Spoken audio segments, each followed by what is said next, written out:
ઓમ શ્રી ગણેશાય નમઃ. જય શ્રી કૃષ્ણ મિત્રો. આજે આપણે પ્રભુ શ્રી રામનો સરસ મજાનો અદ્ભુત પ્રસંગ સાંભળીશું. જય શ્રી રામ. રામ નામમાં કેટલી શક્તિ છે એ તમે આ પ્રસંગમાં જોશો. પ્રભુ શ્રી રામ પણ એના નામથી ખુદ એકવાર હેરાન રહી ગયા હતા. એ કેવી રીતે, એ પ્રસંગ શું છે, તો આપણે આજે એ સાંભળીએ. રામ, એકવાર આ નામ લઈને તો જુઓ. આ નામમાં કેટલી શક્તિ છે. આ નામમાં પણ, આ નામ લઈને ભગવાન પણ, આ રામ પણ બહુ ચિંતામાં પડી ગયા. બહુ અદ્ભુત અનેરો પ્રસંગ છે. ધ્યાનથી સાંભળજો. રામ ભગવાનના સમયની આ વાત છે. જ્યારે સીતા હરણ થયું હતું ત્યારે ભગવાન માતા સીતાને શોધમાં નીકળ્યા હતા. ત્યારે ભગવાન રામ તેની સેના લઈને સમુદ્ર તટ પર પહોંચ્યા. ત્યારે ત્યાં રામ સેતુ બનાવવાની જોરશોરમાં તૈયારીઓ ચાલી રહી હતી. સમુદ્ર ઉપર સેતુ બનતો હતો. વાનર સેના સેતુ બનાવવાના કામમાં લાગી. બધા જ પથ્થરો ઉપર લખી રહ્યા હતા, રામ રામ રામ. એક એક પથ્થર ઉપર રામ ભગવાનનું નામ લખી રહ્યા હતા. અને એ રામ નામના લખેલા એક એક પથ્થરને સમુદ્રમાં ફેંકી રહ્યા હતા. તો એ પથ્થર તરવા લાગ્યા. પ્રભુ રામ પણ આ બધું જ જોઈ રહ્યા હતા કે આ બધા જ કેટલી મહેનત કરી રહ્યા છે અને મારું નામ લખીને પથ્થર પર સમુદ્રમાં ફેંકે છે અને એ પથ્થર તરવા લાગે છે. તો પ્રભુ રામે એમ વિચાર્યું કે ચાલ, હું પણ એક પથ્થર પર મારું નામ લખું અને એ પથ્થરને સમુદ્રમાં ફેંકું. અને પ્રભુ રામે આમ વિચાર કરી હાથમાં એક પથ્થર લીધો અને એના ઉપર રામ લખ્યું અને થોડે દૂર ગયા. એ એટલા માટે દૂર ગયા કે આ જોઈને કોઈનો જોઈ ન લે, ભગવાન શ્રી રામને કોઈ આવું કરતા જોઈ ન લે. એટલે જ્યાં સેતુ બનતો હતો, જ્યાં વાનર સેના આ કામ કરી રહી હતી, તો એનાથી થોડે દૂર ભગવાન શ્રી રામ ગયા, જેથી એને કોઈ જોઈ ન લે. અને પ્રભુ શ્રી રામની શંકા હતી કે જો હું આ પથ્થર ફેંકું અને આ પથ્થર ડૂબી જશે તો બધાનો જ વિશ્વાસ તૂટી જશે. માટે બીજી બાજુ થોડે દૂર ત્યાંથી ચાલ્યા ગયા. પરંતુ હનુમાનજીની નજર તો હંમેશા શ્રી રામ પર રહે, કેમ કે શ્રી રામ ભગવાનના લીધે જ તેમના શ્વાસ ચાલી રહ્યા હતા. હનુમાનજીના એક એક ક્ષણ પણ આમ તેમ જોતા નહીં. એક એક ક્ષણ પ્રભુ પર નજર રાખે. તે બસ ભગવાન રામને જ જોતા રહે. તે ક્યારેય શ્રી રામને છોડતા જ નહીં. હનુમાનજીના શ્વાસમાં રામ રામ રામ જ ચાલતું હતું.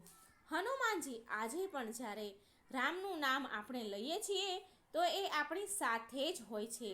તો હનુમાનજી જોઈ રહ્યા છે કે રામ ભગવાન શું કરે છે.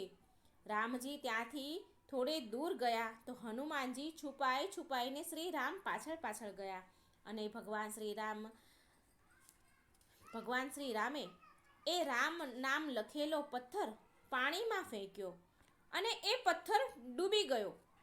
હવે એ પથ્થર પાણીમાં ડૂબી ગયો તો શ્રી રામ ભગવાન પ્રભુ બહુ ચિંતામાં પડી ગયા, હેરાન પરેશાન થઈ ગયા અને વિચારવા લાગ્યા, આ વાત તો હું કોઈને નહીં કહું, કારણ કે એ પથ્થર ડૂબી ગયો. જો આ વાત કોઈને કહે તો કોઈનો વિશ્વાસ તૂટે. માટે ભગવાન કહે કે આ વાત તો મનમાં ને મનમાં વિચારે કે હું કોઈને નહીં કહું. જો આ ઘટના કોઈ જોઈ લે તો બધાનો જ વિશ્વાસ તૂટી જાત. પણ આ પથ્થર મારા હાથેથી કેમ ડૂબી ગયો? આવું મનોમંથન ભગવાનના મનમાં ચાલી રહ્યું હતું. અને ભગવાન શ્રી રામને ચિંતામાં જોઈને હનુમાનજી તેમની સામે આવ્યા. ભગવાનને ચિંતામાં જોઈને હનુમાનજીથી રહેવાયું નહીં. અને હનુમાનજી પહોંચ્યા રામ ભગવાન પાસે અને બોલ્યા, પ્રભુ, મેં તમને જોઈ લીધા છે પાણીમાં પથ્થર ફેંકતા. હનુમાનજીને જોઈને ભગવાન શ્રી રામને ચિંતા થવા લાગી, ચિંતામાં પડી ગયા.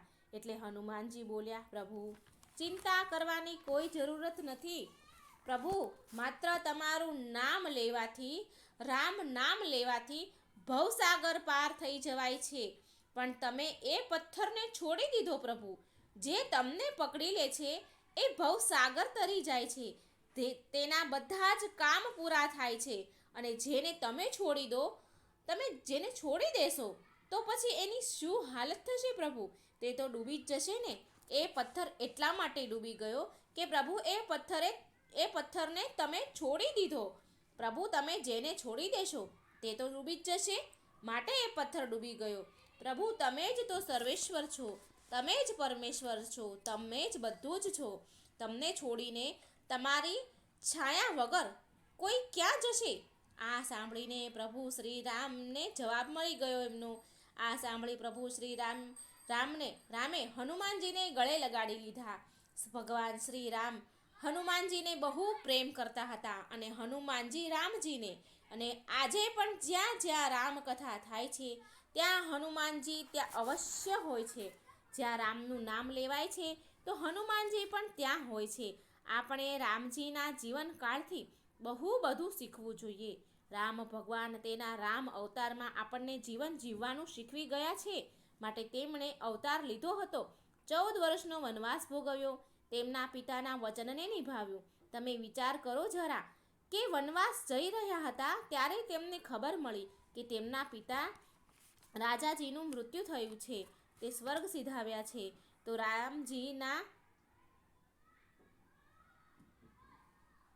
રામજીએ તેમના પિતાજીનું વચન નિભાવવા માટે એ પાછા અયોધ્યા આવ્યા. એમને એમનું વચન નિભાવ્યું, માટે જ તો ભગવાન શ્રી રામને મર્યાદા પુરુષોત્તમ રામ કહેવાય છે. શ્રી રામજીએ આખું એ જીવન મર્યાદામાં વિતાવ્યું. જો ભગવાન એવું ઈચ્છત તો પણ એ પલવારમાં રાવણનો વધ કરી શકે એમ હતા. ભગવાનની ઈચ્છા હોત તો એ શું ન કરી શકે, પણ આવું કર્યું નહીં તેમણે.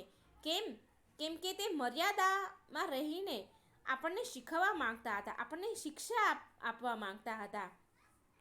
ભગવાન ઈચ્છતા હતા કે આપણે શીખીએ આ બધી વાતો, આ શિક્ષા. જ્યારે તે વનવાસમાં હતા ત્યારે તેમણે બહુ બધા રાક્ષસોનો વધ કર્યો હતો, પણ તે રાક્ષસ ન હતા, એ દુઃખ હતા. વારંવાર દુઃખોનો અંત કર્યો તેમણે, દુઃખોનો સામનો કર્યો અને લડ્યા. ભગવાન હોવા છતાં પણ લડ્યા. માટે આપણે આપણા દુઃખોનો અંત આપણે જ કરવો પડે. આ પ્રભુ શ્રી રામ શીખવે છે. ભગવાન શ્રી રામના જીવનથી આપણે બહુ બધું શીખીએ છીએ. આપણે તો 14 દિવસમાં હારી જઈએ છીએ. પ્રભુ શ્રી રામ જગતના પાલનહાર થઈને પણ 14 વર્ષનો વનવાસ તેમણે કાપ્યો હતો. પ્રભુ રામે શીખવાડ્યું કે આપણે મર્યાદામાં રહીને પણ યુદ્ધ જીતી શકીએ છીએ.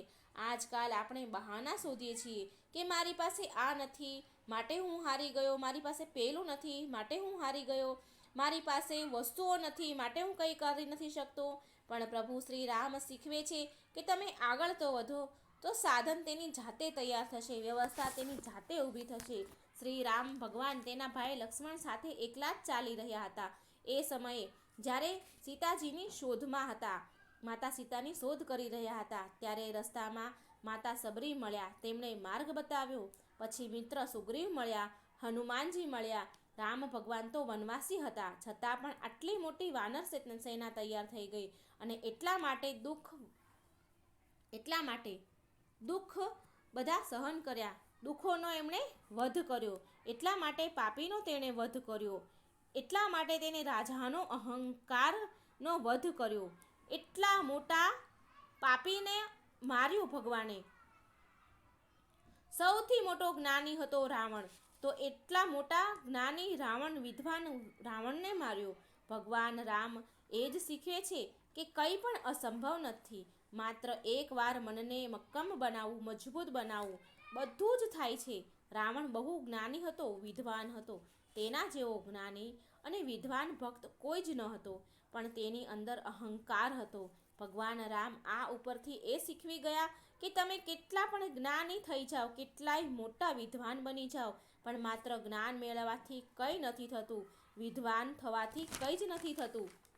આપણે બહુ બધા પુસ્તકો વાંચી લઈએ, બહુ બધા શાસ્ત્ર વાંચી લઈએ, અને છતાં પણ આપણા સ્વભાવમાં પરિવર્તન ન આવે તો આપણે ક્ષમાને લાયક નથી. આપણે રોજ પૂજા પાઠ કરીએ છીએ, ભગવાનનું નામ જપીએ છીએ. જો તમે સાચી રીતે ભગવાનને પ્રેમ કરો છો તો તમારા સ્વભાવમાં પરિવર્તન લાવો. ભગવાન એવું ઈચ્છે છે કે આપણો સ્વભાવ આપણા સ્વભાવમાં હોવું જોઈએ, આપણી ભક્તિ આપણા સ્વભાવમાં જ હોવી જોઈએ. ક્યારેય હિંમત ન હારો. પ્રભુ શ્રી રામ આવું કહે છે કે અસંભવને પણ સંભવ કરી શકાય છે, માત્ર દ્રઢ વિશ્વાસ, અને હિંમત હોવી જોઈએ. માટે આપણે સદીઓથી એક વાક્ય બોલીએ છીએ કે રામ ભરોસે ચાલે છે. પણ આવું એવું કેમ કહીએ છીએ? કેમ કે રામ પરનો જ આ વિશ્વાસ છે. ભગવાન રામ જ એક વિશ્વાસ છે, એટલે આપણે વિશ્વાસને મજબૂત રાખવો જોઈએ. તો મિત્રો, આ સરસ મજાનો શ્રી રામજીનો પ્રસંગ જો તમને સારો લાગ્યો હોય તો મારી ચેનલને લાઈક કરજો, સબસ્ક્રાઈબ કરજો અને મારા આ વિડીયોને શેર કરજો. કમેન્ટ બોક્સમાં ભગવાન શ્રી રામનું નામ પણ જરૂર લખજો. જય શ્રી રામ, જય શ્રી કૃષ્ણ, રાધે રાધે. થેન્ક